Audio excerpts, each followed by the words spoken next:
I don't know how else to say it, but self-hypnosis is at the core of true belief change. If you want to really learn how to change the beliefs that you have into the ones that you want, you really have to understand self-hypnosis. Because it truly is the only way to get deep down at where the beliefs truly are and make the changes that will be profound in your life. And how I know about this is because I've done this for so long, and I went through hypnotherapy, which was really successful and helped me change my life 7 years ago. And then I kind of drifted away from it. And I don't know why. I think I just got involved in other things. But it wasn't until last few years where I started meditating and really using self-hypnosis at the core of that, where everything kind of came together for me. And that's how I currently do my belief change right now. Every morning I have a practice of meditating, and at the core of that is self-hypnosis that I use to address all the beliefs that I want to create in my life, to create my life the way I want it to. And it all started, and I didn't even realize it at the time, with the hypnosis that I did this 7 years ago. So what this episode is about, it's about that experience that I had and how it changed my life, how things didn't work, let's say, a little bit, but not from the fault of the hypnosis. It was just simply me keeping up with it and continuing it on. But hypnosis itself is incredibly powerful. I have had results with it, and I can't recommend it enough. So I'm going to tell you what my experience was, how it is, how easy it is, and effortless it is, and it's awesome and amazing. So we'll get into that along with a book that I recommend. But first, if I want to welcome you to the channel, I'm Michael Kowal, and I'm kind of like, I think of myself as a cheerleader for exploring the inside of ourselves, like our beliefs and like our feelings and spirit and soul and anything having to do with that. Because I believe that's truly where change begins. And if you want to change your life, you do it first of all inside, and your life simply reflects it afterwards. It's brilliant and easy and effortless. So every week I put out a new video on all of those subjects, everything to do with that, and a lot of techniques, sometimes just theories, trying to understand things, bounce some ideas off of you. And so if you haven't already subscribed, come on along. It's kind of fun. Remember, one video every week is pretty fun, and you're going to learn a lot, I promise you. So with all of that, let's start with hypnosis. Now, the book that I'm going to recommend is by Charles Tebbetts, and it's called Self-Hypnosis. And it wasn't until I read that, I've had the book for a while, and I've also got one of his others, which is kind of like a Bible about hypnotherapy. It's called Miracles on Demand. And that's truly what hypnosis is, I believe. And I'm not a hypnotist or anything else like that. I just have had the results, the benefits of it. But he calls it miracles on demand for a reason, because you can get right in to the subconscious and make changes there. Because really, as Charles says, our mind we have two portions of our mind. The first is the conscious mind, and that's the one that makes all the decisions. It helps us get from point A to point B, very logical, all of that stuff. And then the other side of it is the subconscious, which is a lot larger, it's more important, and it really, in the end, is what drives the whole show. So if you want to make changes to yourself, you do it at the subconscious level, and that's what hypnosis does. What it does is it gets you below the conscious level. You're not even thinking, and you start addressing those beliefs and those thoughts at that level, and that's why the change is so lasting and so profound. Well, lasting, I shouldn't say that exactly. I think it will, but a lot of times I tend to find that things crop up from time to time, some of the old beliefs that I've had. And I'm still dealing with a lot of things in my life. But it's very profound, the change that happens, and I changed my life completely because of it 7 years ago. Let me tell you what hypnosis is in case you haven't, we all kind of have a rough idea, but basically hypnosis is the process where through what's called induction, kind of like a relaxation process, like if you've ever done the classic, relax your toes and then your ankles and all of this stuff. That's kind of like hypnosis. The other methods are you can walk down a stairs as you're thinking about it. The hypnotherapist may take you through there, or counting backwards from 10. It's just all to do one thing, which is to leave the conscious mind behind. You leave thinking behind, and you enter the realm of the subconscious, which is feeling down there. So they'll take you through an induction, which will take you down into the subconscious area, which really feels like, when I'm in it, it feels like nothing. It feels just simply relaxed. When I was on the couch, when I was doing it, the classic on the couch, that's what it was. It was just relaxed. And then from there, the hypnotherapist will give you the suggestions of what it is that you want to create with your life. Or if you're doing self-hypnosis, you're giving yourself the suggestions. And then from there, you just bring yourself back up to conscious level, and that's it. And you repeat the process every once in a while for sessions with a hypnotherapist. So that's kind of it in a nutshell. But with mine, it was interesting. I did this when we lived in Los Angeles, and I've dealt with for a long time a lot of, crap beliefs, as I call them, where I don't believe in myself, or I'm worried about making a mistake, or all of these different things. And maybe you can relate. I think we all have those to a certain extent. But at one time, my wife read a book, and she says, "Have you ever thought about doing hypnosis?" And I'd never thought of it, but I tried it. So the next day I called, or I didn't call, I looked around online to find out if there was, where's a good hypnotherapist in Los Angeles. And as it happens, the one with the best reviews that I found was just around the corner from us, walking distance. So obviously I could tell that this was synchronicity happening. So I totally went for it and set up an appointment. And it was, as I told you. So what you do when you get to a hypnotherapist, I think I had some preconceived notions, that it was going to be weird or whatever. I was a little bit worried, or am I going to say something stupid, or am I going to, is she going to get me up, patting my head and rolling around on my belly at the same time to prove, whatever. It's just all those crap things, right, that you see. But it was completely opposite from that. It was very professional. She, first of all, did kind of like an interview for about, 10, 15 minutes or something, just finding out, what are some of the things that I want to work on? What is not working in my life? What are the things that I want in my life? And so with that being done, she took me over to the couch, and I laid down, because the whole point is to become relaxed. That's really the hypnotic state, is just relaxed.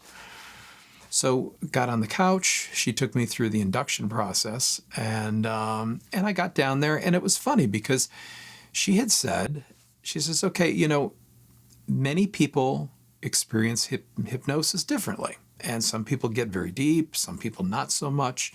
And for me, I felt totally conscious. I was just sitting there, kind of, had my eyes closed, because trying to get relaxed. But I remember thinking inside my head, this is it? This is all? Am I doing it right? I think maybe I'm screwing up here because I'm not down deep enough. But no, not to worry. That was exactly where I needed to be. So at that point, she took me through the suggestions that she had come up with based on our interview.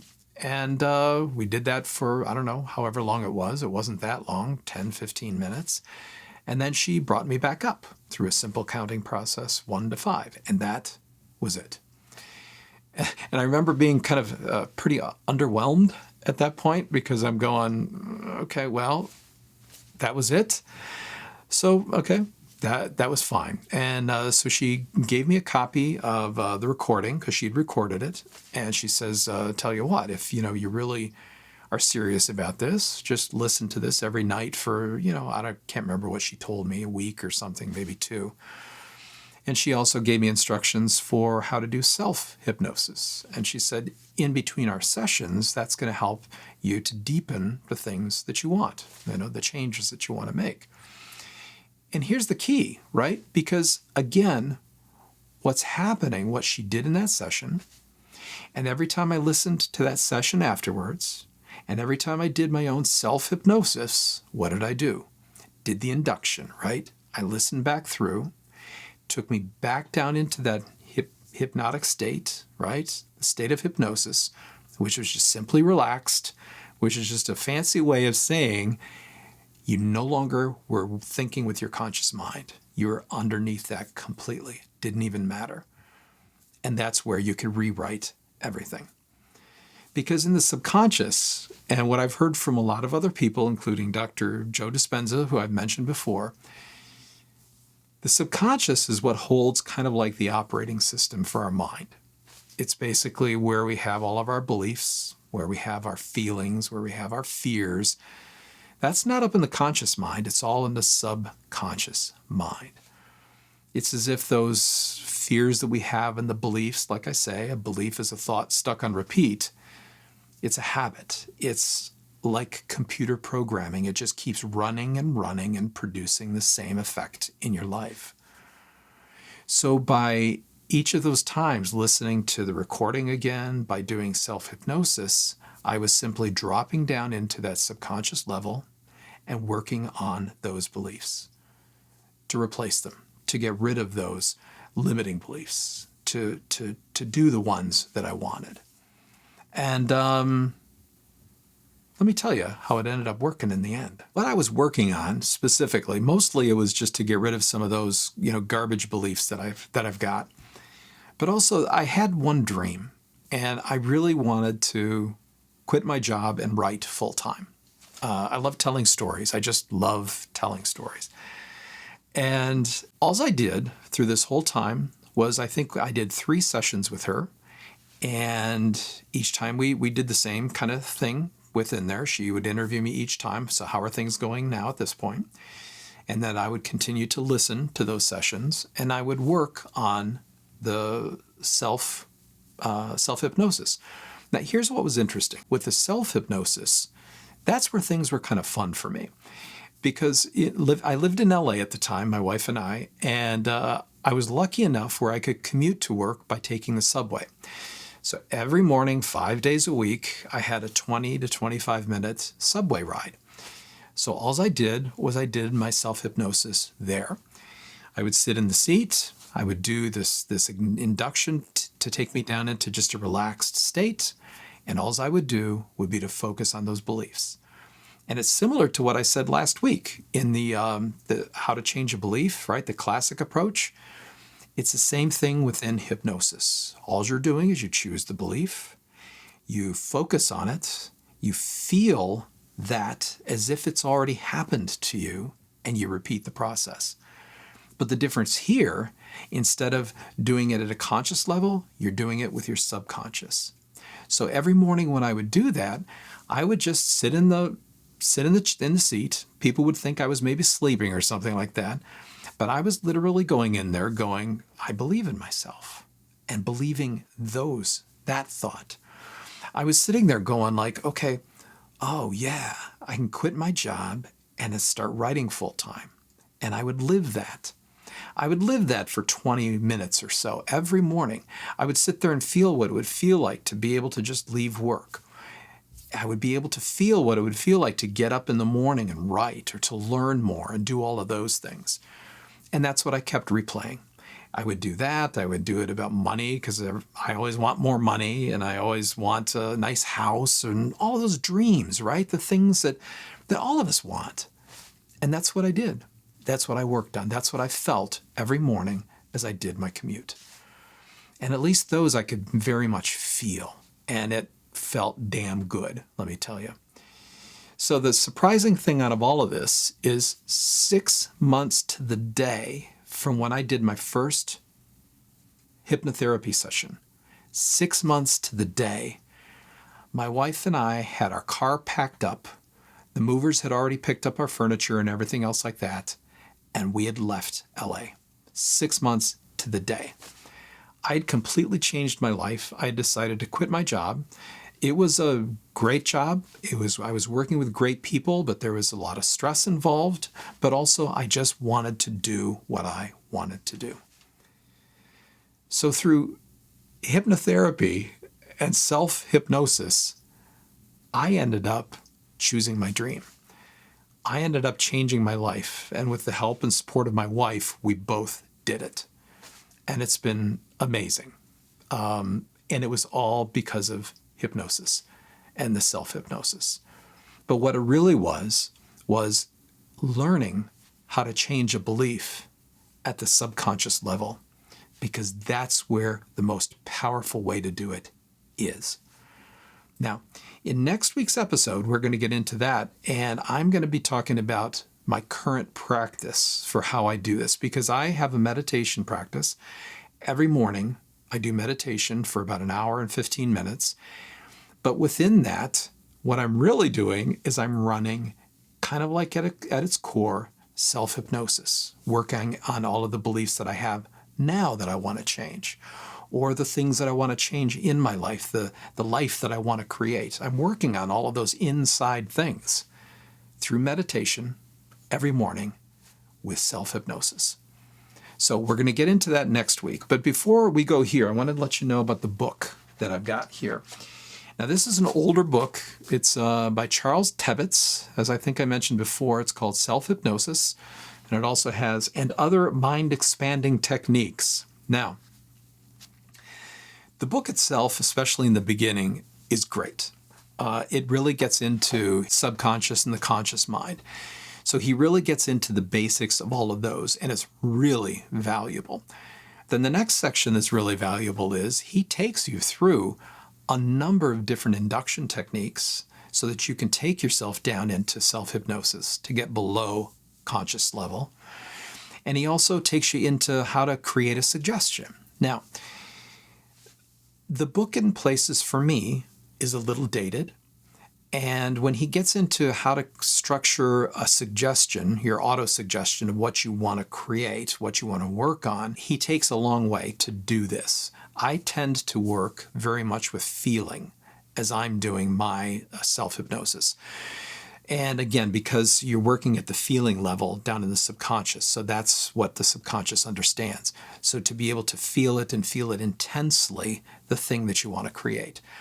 Now, the nice thing is he runs you through these scripts, and what you can do is he recommends you can either just do it in your head, whichever way you want to do it, and that's the way I do it, or you can run through these suggestions by recording them into your phone and then listening to them. So it's either way that will work best for you. But like I say, sometimes it's a little bit a little bit old-fashioned, a little bit, but don't let that stop you from getting the book. I got it online. It's out of print, but I think there are a lot of copies out there. But the other thing that he does is he talks about meditation a little bit in there. And for him, that's kind of the ultimate, which is meditation with the self-hypnosis, which, like I say, that's what I'm doing now. But when he talks about meditation, be forewarned that he kind of has some crazy notions of what meditation is, or I think it was informed by, at that time in the 80s, there were a lot of people trying to become gurus of their own, and you have to do it my way and all of this. So his comments are colored with that. But for me, meditation is awesome. It's my own personal practice, and it's powerful with the self-hypnosis at the core. So that is hypnosis and self-hypnosis with this. I can't recommend it enough, especially if you're dealing with some really deep traumas. To go to a licensed hypnotherapist is fantastic, because they're going to be able to help you get really deep down in where you're blocking your own self. But beyond that, the self-hypnosis was fantastic for me also. Like, as I told you, it changed my life. And I am now changing my life doing it on my own within meditation, which we'll get to next week. So I hope this is all making sense so far, and I think and I hope that all of this is building, that you understand how each of these so far have fit together, because this is a whole series I'm doing on beliefs. But next week we'll get to meditation and how I use it, and I'll get into my specific practice so that you can understand how you can approach it also. So hope you have a great week, and love you.